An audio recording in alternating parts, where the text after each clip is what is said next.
somebody that this doesn't work well on. If you look in magazines and books, you'll see that a lot of fashion, glamour, editorial portraits, just portraits in general, this is going to be the lighting pattern that they're going to use most of the time because it does work on just about everybody. It has a brighter, happier feeling because most of the face is lit, and again, that bright light in the eyes. We have one more to do.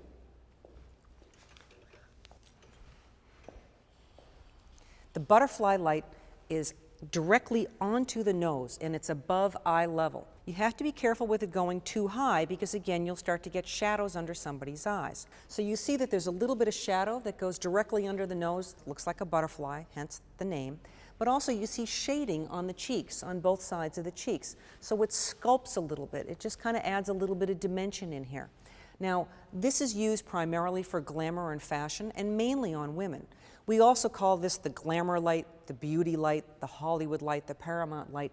It is mainly used on women for a glamour kind of a feeling, but you can use it on men. On some men, if you can take just an average looking person and put this light on them, and because of that sculpting effect, it just makes them look as though they walked off the set of a Hollywood movie. The other thing that's important about this light is to be careful about dropping the chin. Can you drop your chin down? See, again, what happens when dropping the chin is we're starting to put shadow back under the eyes again. We don't want to do that. It just does not have a good effect. And of course, most people think that if they drop their chin that makes them look good. But in this case, that's always going to put more shadow in the eyes. Bring your chin back up again, please. Okay. One last thing about this light. This is also very good for somebody with a round face. Because of that sculpting effect here, what it does is just putting that little bit of shadow takes away from the excess roundness. And again, also somebody that does have a long, thin face, it would not be a flattering light for them, but sometimes could be effective. So these four patterns really are the basis of everything in lighting. You start with this, with the direction, and then from here, you go to the quality. The quality is going to affect the mood, but this is what really defines the face and is the foundation of all of your lighting. The lighting patterns that I just showed you, I demonstrated by having the model's face pointing directly into the lens. I'm now going to show you two variations on that, short lighting and broad lighting. This means that the face is not pointed directly at the camera. The nose is pointed off. You can do this as a profile, but mainly we're using it as a 3/4 shot on the model's face. So from this position right now, I have a Rembrandt light on her in the short lighting position. What this means is that the side of the face that's towards the camera is the shadow side. The effect of this is very dramatic because you're seeing more shadow. Always when you have more light, it's brighter, and more shadow, it's going to be a little bit more moody. This also will help slim out somebody with a round face because, again, we have a lot of shadow.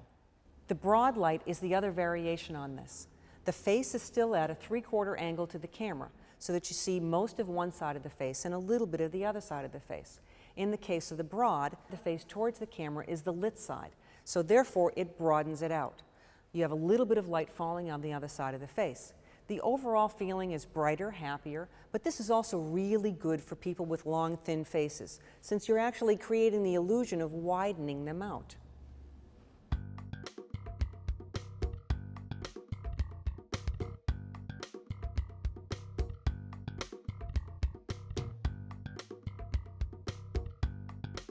In this section, we're going to describe the names of the lights. That is, what is the function of each one of the different lights that we have in the set. The first light that we're talking about is going to be the main light, or the key light. This is the light that gives the overall direction and design of the photo. This is the one that controls your lighting patterns. In other words, where are you placing your highlights and your shadows? This is incredibly important to describe the lighting pattern. That's the main function of this. We use one main light, not two or three, because we live on a planet with one sun. It looks normal to us to have one set of highlights and shadows. The next light we're going to use is the background light. The background light can be done with a grid spot that we have right here. I'm going to move it around a little bit so that you can see how it changes. And the grid spot, what it does is it gives us a round, circular, slightly spread out light. It's a little bit more of a highlight. But you can light the background with an umbrella, with a box. You can do so many different things. It's really just your imagination. You can light it evenly. You can make it a spotlight. You can make a slash. Right now, we're just going to do this. I'm going to flip this off and on just so that you see the effect of what happens when that's on and off. It gives you separation from the person, the hair, and gives you a little bit more depth to the background. The next light is the hair light. This light defines the hair, gives texture and separation. Especially for somebody who has dark hair, you want to make sure that their head and their hair doesn't just blend into the background when you have a darker background. So this is an effect light. You don't need to have it, but it has a beautiful feeling, especially when you have somebody with textured hair like Melissa. I'm going to move this a little bit so that you can see what happens. If I move it directly on, it's a little bit brighter, or I can feather it off just a little bit. Now, this is the standard 3-light set. We have a main light, a background light, and a hair light. This is very traditional. One thing I want you to notice, when you have a hair light in this position, the camera being directly in front of Melissa, this is going to shine directly into the lens, and that means that you're going to get flare. Whenever the light hits the front of the lens directly, you're going to get, it's going to look a little faded, a little soft, not as saturated. So it's important that you use a flag to block that off. A flag is basically any material that will block the light from hitting the front of the lens. So the shadow side of her face is quite dark. So what I'm going to do is bring in a reflector, and the reflector is going to do two things. It's going to block the light from hitting the front of the lens, and it's also going to add the fill. So as I bring this in, please notice that the closer I bring it to her, the lighter the shadows get. So you see, you can really control how much light you have by moving this in or moving it out. It's really that simple.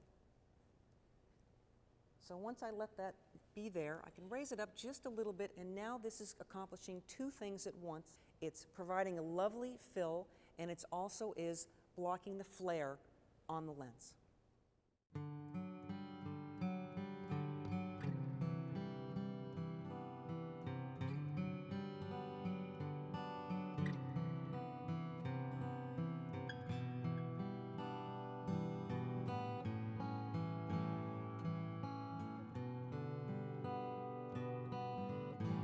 Now that we have the lights set in the positions that we want them to be, it's time to take the readings. You always go from the main light first. All other lights are going to be placed in relationship to the main light.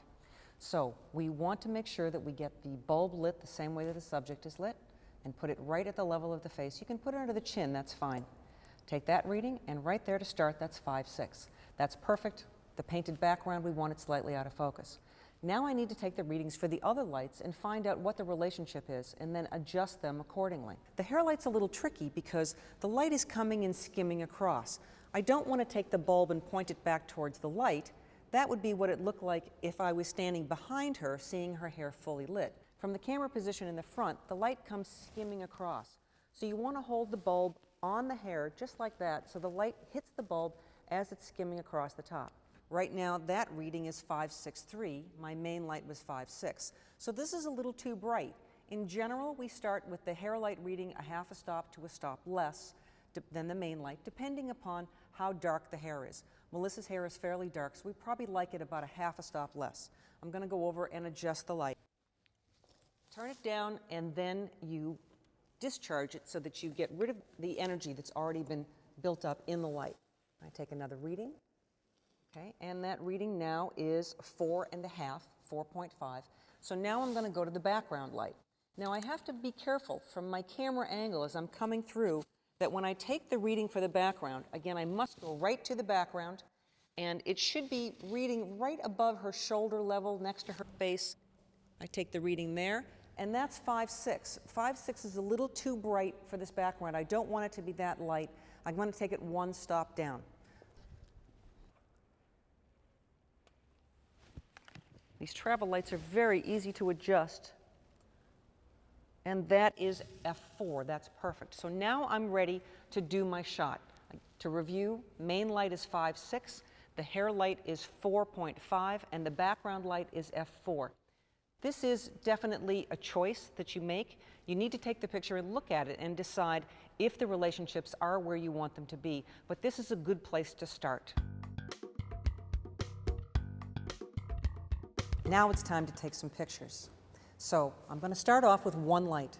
I've got it in a 3/4 position So what that does is it comes and it wraps around Melissa, shows off the form. She's got beautiful skin. You see how we have a little triangle of light there? That's the Rembrandt light. So what I do when I first set up the softbox, I always come over and I get behind my model. No matter what light source it is that I'm using, I get my head right behind the model and look at the light source to make sure it actually is going where I want it to go. You know, we have the ability with our eyes to see an incredible range of light, a little more than 20 stops from highlight to shadow.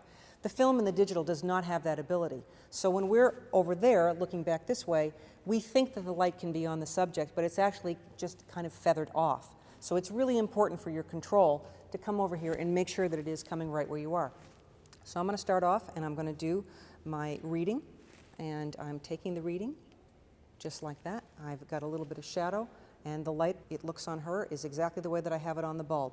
I have a reading of 5/6, and that's pretty much what I want to do in this kind of a situation. I have a muslin painted background here. I don't want to have too much depth of field because it would be too sharp. We'd like to have a softer look. So my first shot here is going to be 5/6. Turn towards the light just a little bit and bring your eyes right back towards me. Now point your nose right directly at me.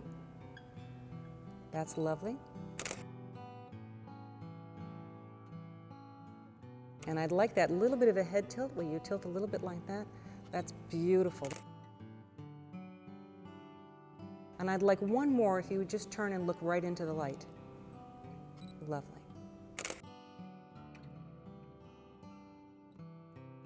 Now, I've just done a couple of different shots, and what I'm going to do is I'm going to take a look on the back of my camera, and just to get an idea of what this looks like. But in reality, in order to know that I've made the correct exposure, I need to look at my histogram. I need to check the histogram and make sure that my highlights aren't blowing out or that I'm not underexposing my shadows. I can't totally judge the accuracy of the exposure by looking on the back of the camera. Your light meter is what's really going to tell you exactly what it is that you have, and looking at your histogram is going to give you much more information about that. In this case, looking at these pictures, the light is beautiful as it comes and wraps around her. But with the softbox, the light falls off pretty quickly. Looking at the back of my monitor, I'm looking at the background, and the light on her is beautiful, but the background is a little bit dark. So just for aesthetic purposes, I've decided that I'm going to add another light. I'd like it to be just a little bright, because right now it's so dark, it's pretty dramatic. And I would like a little bit brighter feeling. So I'm going to add a background light, and this is the 375, which is less light than what the main light is, and I have the backlight reflector on here. It's just providing a nice broad light in the background, but you also see that it's lighter on one side and falling off in the other. This is really nice to do the opposite. So the light side of her face is against the darker side of the background, and the darker side of her face is against the lighter side of the background. Now I need to take a reading to find out what's the relationship between the background light and the main light. What I normally do as a good place to start is to have my background light be about one stop less light than what my main light is. My main light is 5/6, so I'm looking for about f4 in the background. This is very subjective. It's just a place to start, but it's a good idea to just give yourself that little bit of leeway. So I have to come over here, and I must go right directly to the background and put the meter right on the background. The background light is slaved to the main light.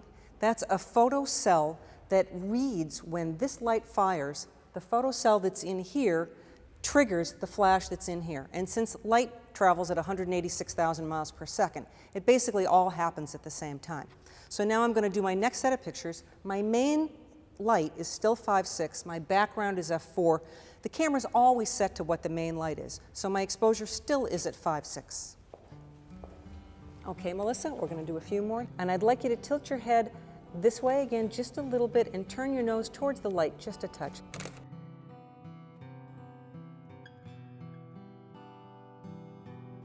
Okay, straighten your head up just a little bit. Good, and that's good right there.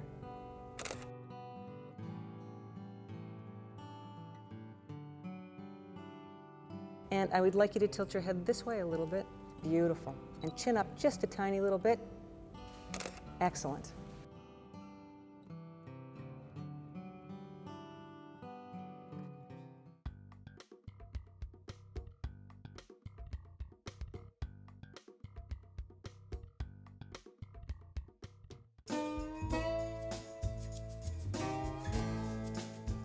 What I'm going to show you now is the Fresnel attachment for the strobe light. This is really a wonderful piece of equipment because it gives us a quality of light that up until now has only been available for the movie lights. You've seen the big spotlights, the great big huge spotlights, the focusing lights, but now we have an attachment that goes on the strobe lights instead of a hot light. It's a beautiful quality of light. It has a Fresnel lens in the front of it, which is a piece of glass that helps diffuse the light a little bit. So it's not as hard as the grid spot. It doesn't have quite that intensity. The other really great thing about this is that you can broaden or spot in the light. So you can make it like a flood or you can bring it into a spot. So what I'm going to do is I'm going to start off with Douglas, who was our model for this segment, with putting a Rembrandt light on him using the Fresnel. So Douglas, I need to have you turn your face this way just a tiny little bit and chin up just a little bit, right there. So now I have the Rembrandt on him, but here's what happens. When I bring it way into the spot, you can see that I make it very, very small so that it comes in and it's just that tiny little area. Everything else is going to fall off around it. And then I have the ability to broaden it way out so it would really cover most of his body. But in this case, what I want to do is I want to bring it down so that his shoulders are still lit, but I still kind of want to have that spotlight effect. It really gives it that Hollywood glamour kind of a feeling. And you can see also that it's very intense. Now, Rachel, if you would please turn on the other light. This is the slash light. What this is doing, it's a slightly different position from the hair light. The hair light's normally a little bit higher and doesn't come around on the side of the face. But right here, you see how it's highlighting the edge of his face?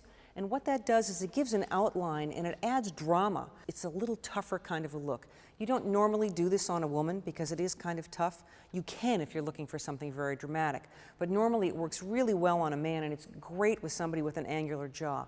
Rachel, would you move the light back and forth a little bit so you can see it coming in and out?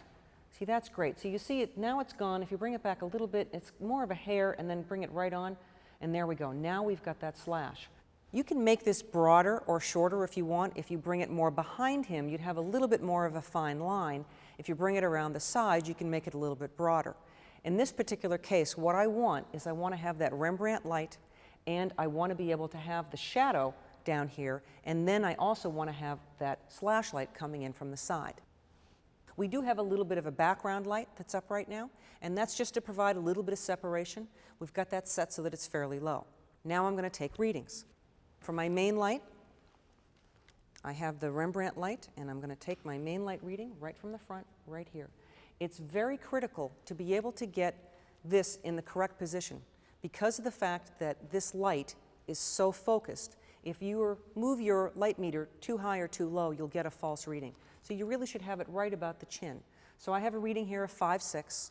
Now I have to read the slash light. Now this, like the hair light, also means that I need to read this so that I'm getting the light the same way that the camera sees it, which means that I have to put it over here.